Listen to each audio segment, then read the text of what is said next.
Welcome back to New Heights, ladies and gentlemen, boys and girls, a Wondery show. That's right, brought to you by Reese's Oreo Cups. Dynamite if they didn't put together two of my favorites, Reese's Cups and Oreo cookies. Doggone, go get you some, man. We're your hosts. I'm Travis Kelce, my big brother Jason Kelce. Yes, sir. Over there with his cowboy hat on, you city slicker turned country boy. Subscribe on YouTube, Wondery Plus, and or wherever you get your podcast. Follow the show on all social media for fun stuff throughout the week. Don't forget that KelseyClubhouse.com for anything New Heights and Kelce. Jason, you want to tell everybody what we have coming up on this wonderful episode? 92% is we got a great episode for y'all learning around right here. We got everything from the divisional round, and we're going to get everything coming up in the championship round. And we got our mighty fine friend, Mr. Greg Olson, done stop by the show. But before we get into any of that, we're getting a little bit of that new news. New news is brought to you by American Express. First bit of new news, we got some great reactions from the Kelce Clubhouse. Thanks to you 92%ers. From Steph. Also, the Kelce Clubhouse is a gag, and I love the green hoodie, but I can't believe none of the new hoodies are called New Heights of Man Hoodie. I don't know what the fuck that means, but she's disappointed. What does that mean? What's a man hoodie? Is that a thing? New Heights of Man Hoodie. Are you familiar with Man Hoodie? I'll just say, it's a Life of a Showgirl reference, boys. Come on. Man Hoodie? To the lyric, New Heights of Manhood. It is the time we were referenced in the album. All right. New Heights of Manhood, so a man You get hoodie. it. So they made Man Hoodie. You get it. Got it. All right. Now I get it. There you go. All right. Thanks, Brandon. I didn't understand that. Right over our heads. Taylor's going to kill me for not knowing that. We're not as good with the Easter eggs as these Swifties. They sure know how to plan them and call them out. All right. What else we got? Yeah. From Catherine. The pathological people pleaser. Saber Babe 13. Ooh, sounds like she's from Buffalo.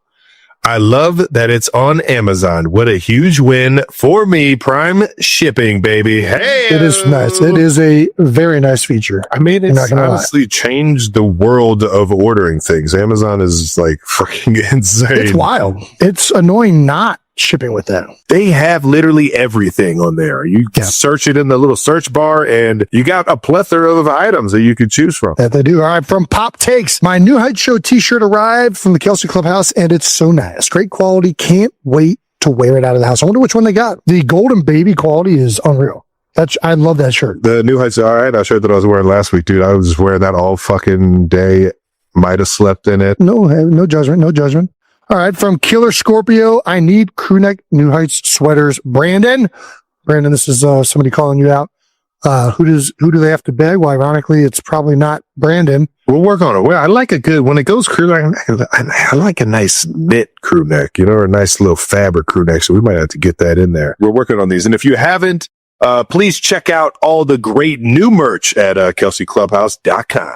And as of right now, this is unofficially new news, but it looks like Eric Bieniemy will be back with the Kansas City Chiefs. Trav, you and I have talked about this a lot. I know EB was a huge part of this offensive success for a while in Kansas City. He offered a lot of not just great offensive schematic coaching and play calling, but he's going to coach you hard. And sometimes that's exactly what you need. How do you feel about this? I love that shit. I think it's great.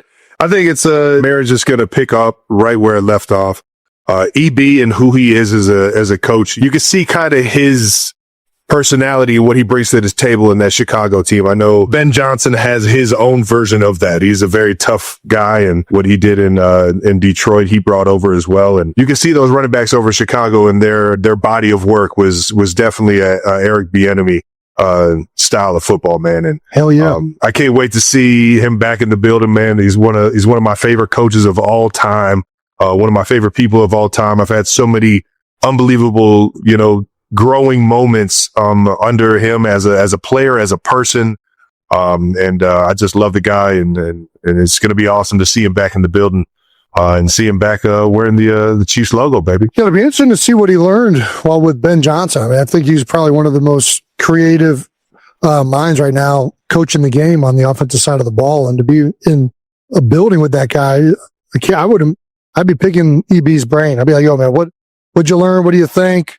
And then I also How has EB changed as a coach? Is he going to rip his shirt off? Are we going to see a shirtless EB after a game, hyping the offense up? I want to see it, the enemy. I want to see those tits out.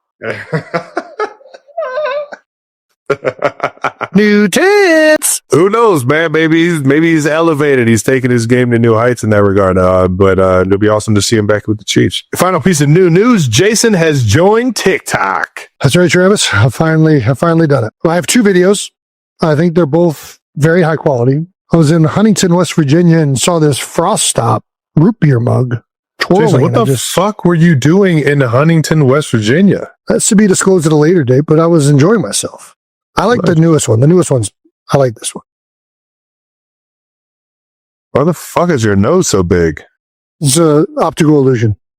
Oh, man. Dude, they're so good.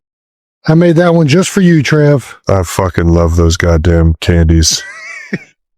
God damn it, I love those. Yeah, so I'm on TikTok. I don't know what I'm doing. I really don't understand how it works. You really do have like a button nose. Like that nose is, you got like a real like, you got like a little marble on the end of your nose there. It's just an illusion, I think, right? You got kind of like a round tip of the nose. I feel like my nose just if I keeps get getting close bigger. up like that. Oh wow, I kind of got that. Look too. at that nose. How about that? Yeah. Now who's got the big nose? That's just an Ed Kelce thing, huh? Because I definitely got an Ed Kelce Dad snaz. had that rosacea or whatever that stuff was called on his nose. What? The doctor started yelling at him for like going out in the sun too much and not wearing sunscreen. You're not part Croatian. You got to be. You're not meant for the sun like that. You're Irish. You're up there in them UK islands. You don't need to be out in the sun like that. The Welsh side of you needs. You need to be inside. Or at least cover that nose. Just wear a hat. All right. Well, let's not make fun of Dad. Once again, new news brought to you by American Express. Well, let's keep this thing moving into some bold topics to wrap up the divisional weekend that we just experienced. And I think we should do it with a friend, Love that idea. a fellow tight end you. We need the expert of experts. He's the only expert that I trust with anything in life. All right. Well, that wraps up bold topics. Let's get into our last segment, Greg. We appreciate you. Your time and all the fun and all the great insights you always have. But let's get to this last segment, which is we gotta ask, but you don't gotta fucking answer. You can tell us fuck off if you want. But we'll shoot you with some of our best questions yet, man. Everyone's seen the viral photo of you at the McCaffrey wedding. Our intern is getting married, hopefully sometime soon. Do you have any advice for him and him alone on the 5 must-haves at a good wedding? Because it looks like you are a pro at weddings. Number one's me. I mean, let's just be honest.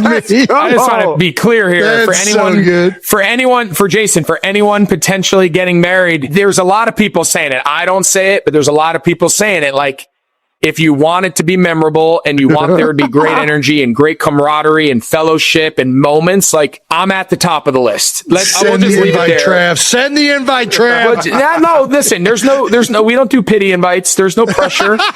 We don't do pity invites. Listen, you want guys that bring it and have a lot of fun and can dance with grandma or the bride or the bridesmaid or we're very, very, it's like the tight end position. We're very multiple.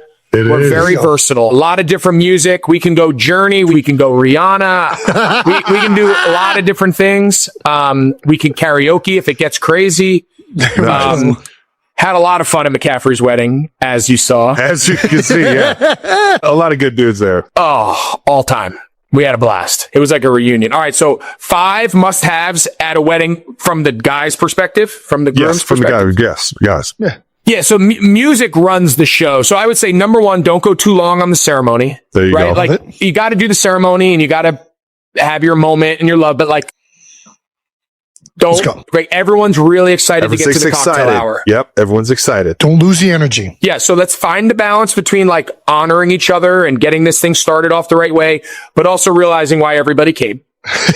So let's not go too long on the ceremony.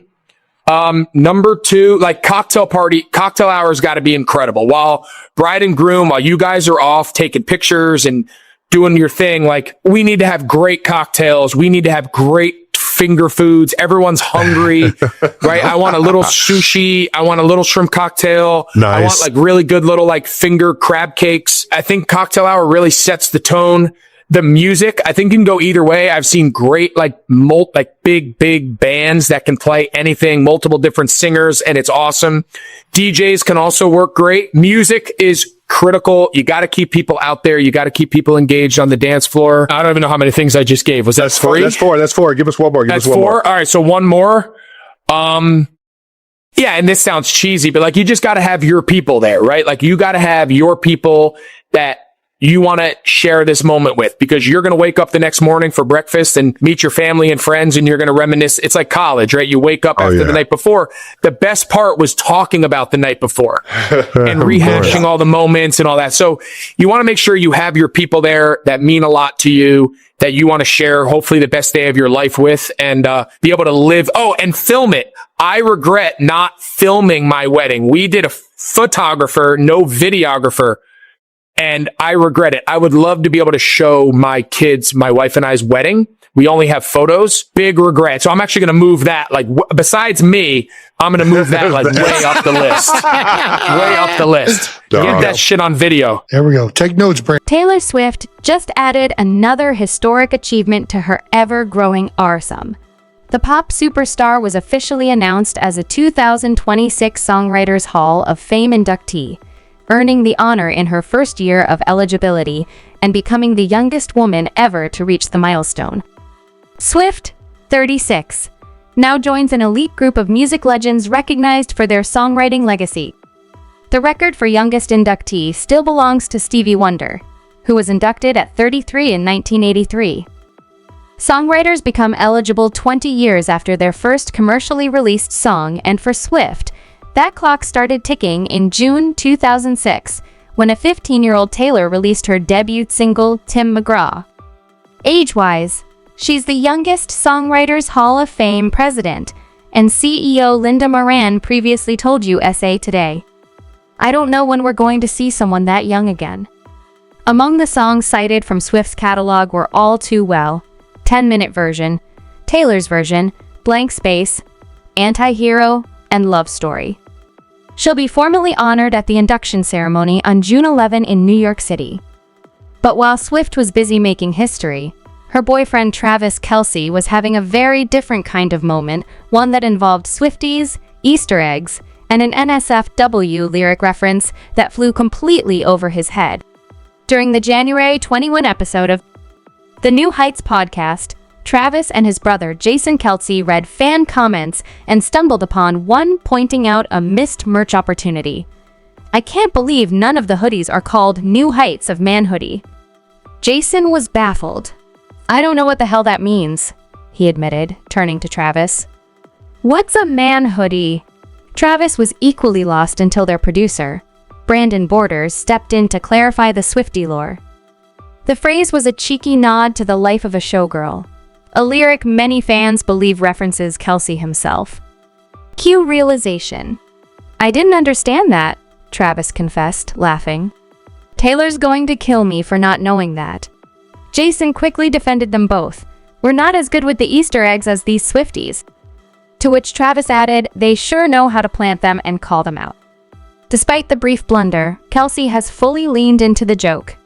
The NFL star has embraced the now infamous wood symbolism from a bold October game day outfit featuring a woodland-themed designer shirt to matching Christmas sweaters for New Heights promo shots. Travis in a towering redwood tree, Jason in a bonsai. Travis even leaned into the gag on camera, grinning as he stretched his hands apart as if measuring the length of his so-called magic wand.